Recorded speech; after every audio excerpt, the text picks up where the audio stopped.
Hello everyone, and welcome to this special edition of MSBA's Capital Watch, our preview of the 2017 legislative session.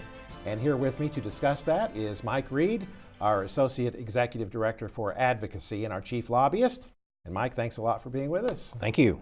And Mike, as we approach the 2017 session, we really have a new political environment in Jefferson City, don't we? A completely new political environment in Jefferson City, and it's one that there's a lot of questions about.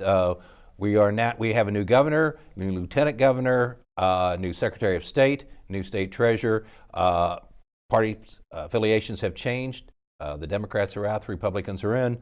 A whole bunch of new people coming in, most of which we don't know quite yet who they will be. But it's a whole new environment and an interesting one.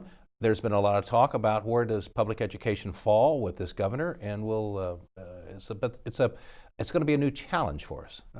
The makeup of the General Assembly, though, Mike, although there's some new individuals, the party breakdown is roughly the same, isn't it? Roughly the same. There is a supermajority of Republicans on both the House and the Senate.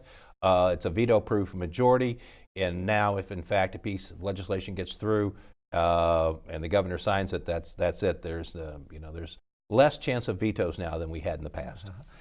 Tell us a little bit more about Governor-elect Greitens. Mike, what do we know about his education agenda? We don't know a lot about his education agenda. He had some discussion during the time that he was running for office. He appears to be in favor of charter schools and some more work with the charter school system. But he has not made a lot of statements concerning his education agenda, and we're still trying to work with his group and determine what is the best course of education in this state. Could you see him proposing legislation on school choice? There's a lot of discussion on school choice. That is the big buzzword right now, and I expect to see expansion of charter schools, question of vouchers, tuition tax credits, changes in the way that we look at transfer bill. I think all of that's going to be on the table. I think open enrollment will be on the table. What is open enrollment? That's a good question, moving from district to district.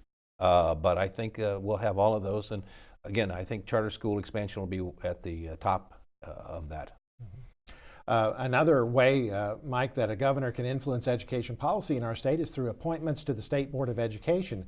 And we have 3 seats on our state board right now that where the terms are up and appointments could be made. So that's another area where Governor Greitens could have some influence. Yes, the board represents different congressional districts. They have to be bipartisan, but he has the opportunity to put 3 members on that board and change the dynamics of where the state is going. I don't think that they'll move from the top 10 by 20 initiative that is out there, but I do believe that the new board could look very closely at accreditation and how districts are accredited, local control, and the role of the Department of Elementary and Secondary Education in the development and the proper education for Missouri students. Let's talk a little bit about money, Mike. Our members are always interested in state funding for our schools. And first of all, the current year, we've already seen some budget withholdings in this current fiscal year due to lagging state revenue. Could we see additional withholdings when the new governor takes office? I believe that one of the first things the new governor is going to have to look at is additional withholdings. And I can't tell you how much because that's an open question right now. But in discussion with the money people that we work with, and especially Jim Moody, who is a friend of ours with the Missouri School Board Association, he has given some advice that we are going to be in very rough waters for the next several years. So I believe that this governor is going to have some further withholdings from this fiscal year, and it's going to start out next year with as much as a $200 million shortfall, which is a significant amount of money. What about the overall funding outlook for the next fiscal year, Mike, as far as the formula funding and other funding sources? Well, the formula funding was changed in the last General Assembly, and so it's back to where it was when it was originally passed. That being said, the gap is not as high, but it will still be very difficult to fully fund.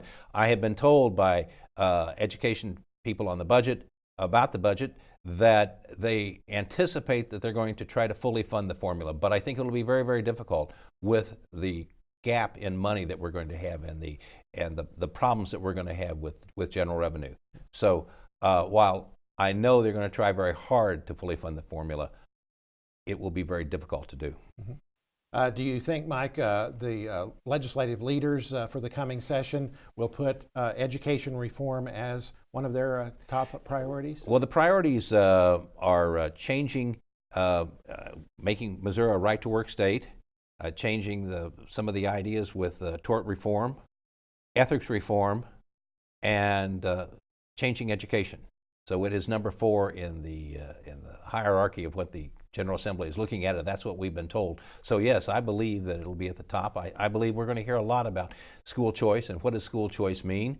And so we're going to have to make sure that our members become fully involved in how these activities affect their district.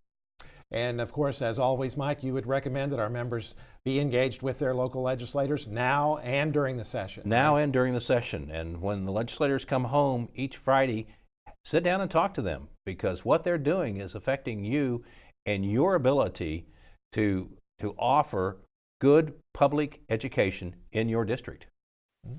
And of course, during the session, Mike, as always, we'll be doing our best to keep our members informed, and we have various ways to do that. Yes, we do. We have our program. We have a weekly letter to inform people what's going on.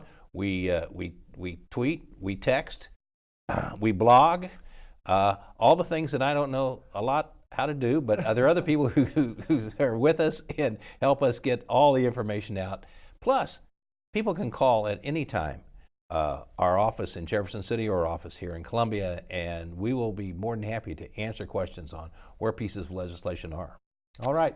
Mike Reed, you have an interesting session ahead of you, and we wish you the best of luck, and thank you for all your good work on behalf of MSBA. Thank you. And we thank you for joining us on this special edition of MSBA's Capitol Watch.